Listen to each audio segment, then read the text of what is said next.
big welcome. You are live on Supreme Radio. Welcome, Christopher. Welcome. Hi, Annz. Greetings, and greetings to all the Supreme FM listeners out there. Greetings, Christopher. Greetings.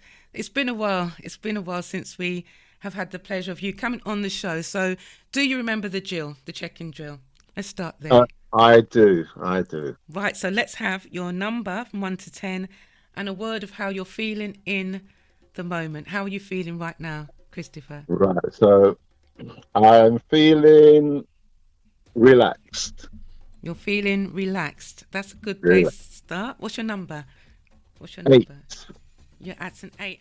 So Christopher, are you ready to just get into some of those conversations? Because I know it's been a while. And some people are listening to your interview on YouTube. So I'm not going to unpack that today because there are people who haven't heard from you. So they might not know what's going on. So I'm going to say to people, do listen on YouTube when you get time to Christopher's first and second interview. And then we can go over it the next time Christopher comes on. So for today, Christopher, are you up for the relationship conversation? Because I've never had the relationship conversation between men and women with you. Okay, yes, I'm up for it. And I may ruffle a few feathers, I may not. Let's see. Right. It is a sensitive area. It's a sensitive area. And we have other guests, notably our American coach, and he's straight talking as well. So people are used to that. They're used to the straight talking guests here on UK Black Men Talk Show. So, Christopher, I'm going to just ask you straight away. The black man and the black woman. That's one of my project headlines. Right. Conflict, myth or reality. Now, sometimes women say men are to blame for this, what seems to be a gender war brewing. And men are saying, no, it's not us, it's the women. Women have been a certain way for a certain amount of time. And now we're changing, as in men. We're changing. We're no longer pandering to women. We're no longer going to just allow women or even chase women. Some of the men are saying we're not doing that anymore.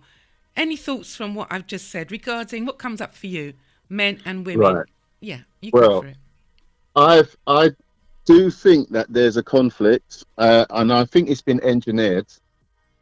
So Right. yeah, and I think that our women have been used to attack the men.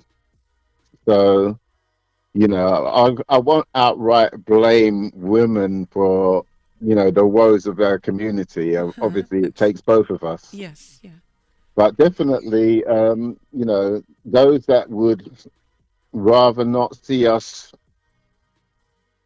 go forward have definitely taken on our women, because it's easier to market to the women, and sort of like, even if we go back into the scriptures, and as contentious as it may sound to some, with in the Garden of Eden, the serpent approached the woman because it knew that it couldn't approach the man straight off. So from there, the man being let's say conditioned, and I'm not saying from the Garden of Eden, but generally conditioned to, and I do think, support the women or provide or protect or whatever. We've gone along with certain programs, and it hasn't done us any favors. That's what I would say. A lot said there, engineered. So I'm just thinking, fast forward from those times, I'm thinking, would you say that plays out in, for example, the workplace globally, with women, notably in certain professions, women earning more money, have more opportunities? I've heard people say that on this show.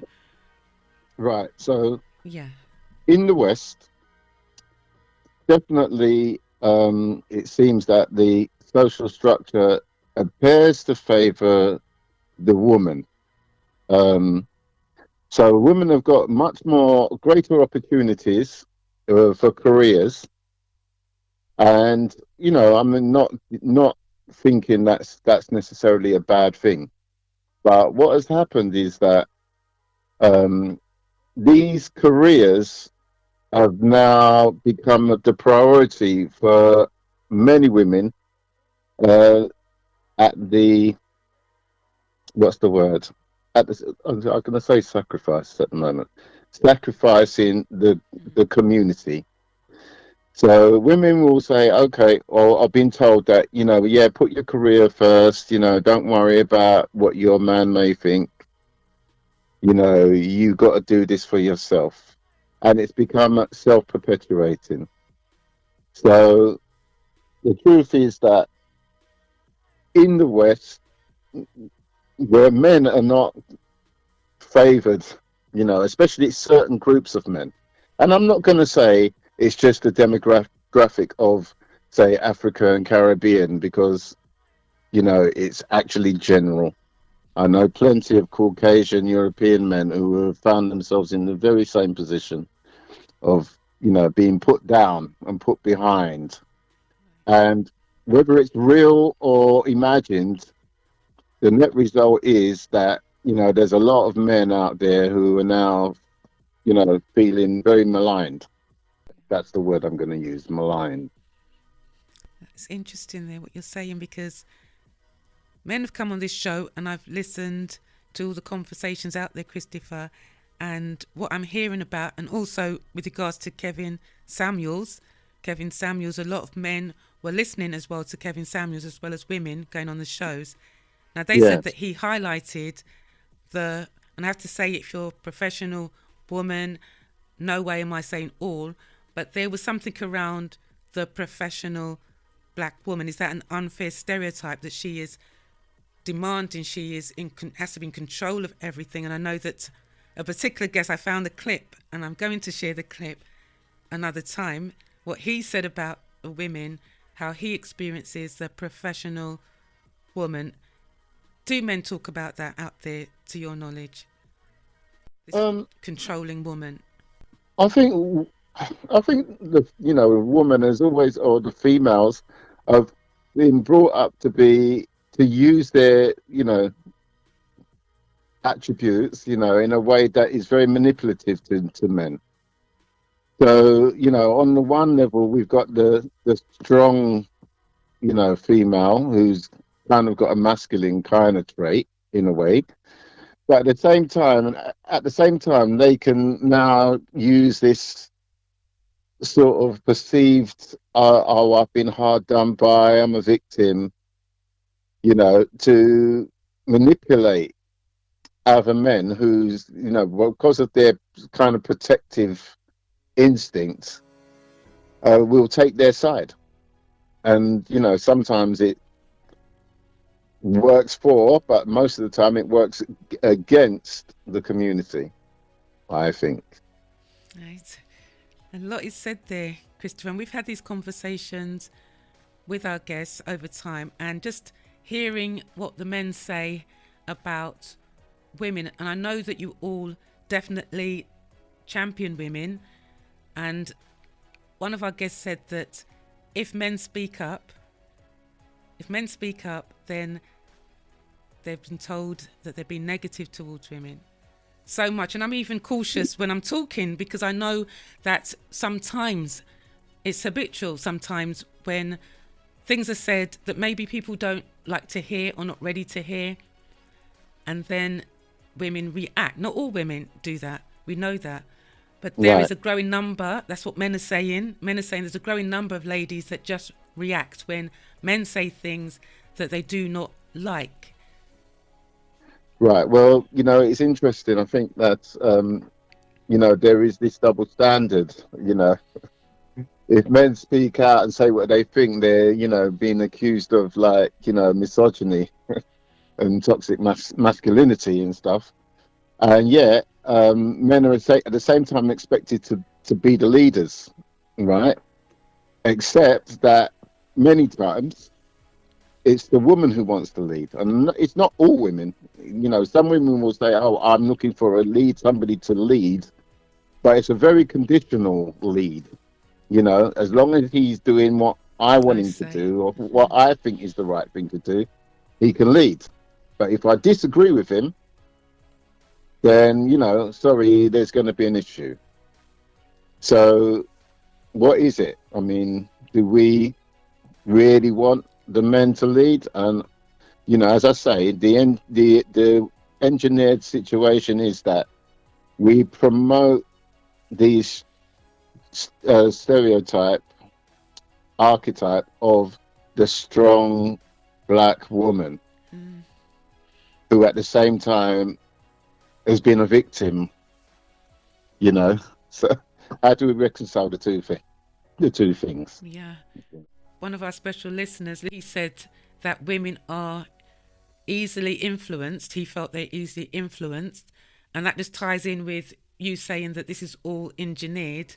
So the outcome, what would the outcome look like? So say the powers that be, whomever, right, putting out all this engineering going on. Let's just say that women don't realise, they see it as, yeah, we're equal to men, we're doing this, we're doing that. As one of our special guests said, women are not equal, we're different, men and women are different. So it's not about being the same. And we also talked about men not wanting to be mirrored. They don't want to look at themselves in a woman. So just having been opposites, just complementing each other in that way with our differences. So I'm just wondering, what would the outcome be if you're somebody engineering this so that the black woman can be in this position where she's just thinking the black man's, he's not good enough. She's not appreciating the black man. No matter what he does, she's committed. Those ladies that are, because they're out there, those ladies that are committed to insulting their own race of men and not wanting to listen, making it worse for those who do want to listen to black men. Right. So interestingly, the loudest voices, right, tend to be the most emotionally charged ones. I've found from the female perspective. The woman being very emotionally driven compared to the men who, if they've been brought up correctly, tend to be a bit more stoic, I think. And I'm not saying that I've been brought up correctly. I grew up in a single parent, household for the most part of my life. So, Yes. I've seen, these emotions driving the dynamic.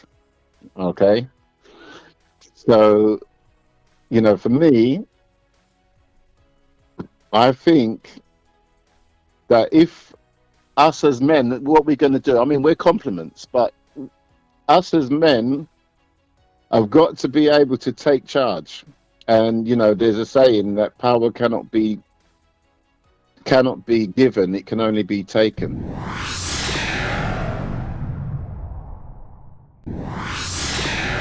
So the strong men have to stand up and take charge. And it's not about, some sort of brute force attitude. It's, we have to come at this in a very, very clever way. Define a strong man. What does a strong man, I use the words look like. What's a strong man for you? I think a man who's in control of himself, his emotions, and his instincts to, rush into this sort of protective stance in things that do not serve him. Awareness comes into it as well. So, Christopher, I'm going to flip the script, as they say, right? I'm going to, put this to you. Yeah. Ladies who say that men have historically just told women what they thought women want to hear, because we've had conversations around the chaser and the collector. Those men that do the chasing, the collecting of women, those men that have women around for games, and the women that have been hurt. Let's just say some of these ladies have been hurt by men. They've never felt important. They've been played. Over to you. Any thoughts on those ladies? Well, I think a women that, and let's face it, there's men out there that have hurt women, but I think it's interesting to note that many women like a particular style of man. Okay. Okay. Say some more. a particular Yes. type of man, right? Uh-huh. So what happens is these men tend to garner most of the attention from women. Like, the guy going around basically impregnating women, at will almost, right? Right. At the expense of the other men who, they just they're just subject to the criticism of what these few men have done. But the woman doesn't take account, even though she may know that, this man is a man around town, he's exciting, he's attractive to her. Yeah. But for some reason, she may think that, oh, I can change him. He's going to be different with me. In the meantime, the other women around town, also carrying this man's seed, children, right? They're all coming down on this man, but not taking responsibility for the fact that, they were attracted to and opened up to these men. And so for the sake of a few men, it's a minority of men. Mm-hmm. It is a minority of men. The whole of mankind has to pay for this. See, everything links. So a certain type of man that the women go for. Now, Right. that type I of mean, man. Say some more. as an Yes. example, Yes. okay, as a general example, right, back in the 90s, men like Denzel Washington, Eddie Murphy, a few other people, and there's probably new names, Will Smith, or whoever, right? These guys were like, okay, they were pin-ups. They were on every girl's woman's wall, right? And so the guys that kind of had those attributes generally just physically looked like these guys, right? Were the ones that the women went for. Yeah. Right. So these guys had the run of women. And, let's face it, let's be real. Why should a man who's got women coming out of the woodwork for him settle for one woman? We have to ask that question. It's not necessarily that the guy's a bad guy. He's just faced with all these choices. You know, I've had friends who, we go to clubs, back in the day, and you know, they couldn't walk out of that place without getting somebody's phone number or somebody getting their phone number, and later on, a few days later, that person, that woman, would be around that man. Right. You know, Yes. so we talk about polygamy. In this country, polygamy is like looked down upon, but Mm. this is polygamy. When a man's got access to all these women, and then like the men that might be trustworthy, might be like, okay, I'm committed, I'm willing to commit to this girl. They're the boring ones to many of the Wow. women. I think women are not interested in those Well, men. they want more excitement. A lot of women want the excitement. Now there are obviously steady, consistent women out there, but it is hard for a man who maybe wants to find himself a wife, Mm-hmm. right?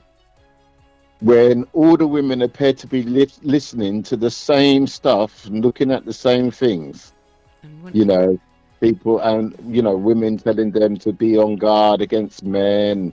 Usually it's because they've had a bad experience because of their choices of man. Now, Christopher, we Hmm. are going to continue this conversation. Really interested in what you're saying because it links to what we've been talking about. So it's really powerful. Guys, if you want to stay connected, 079. We are going to be back after the break.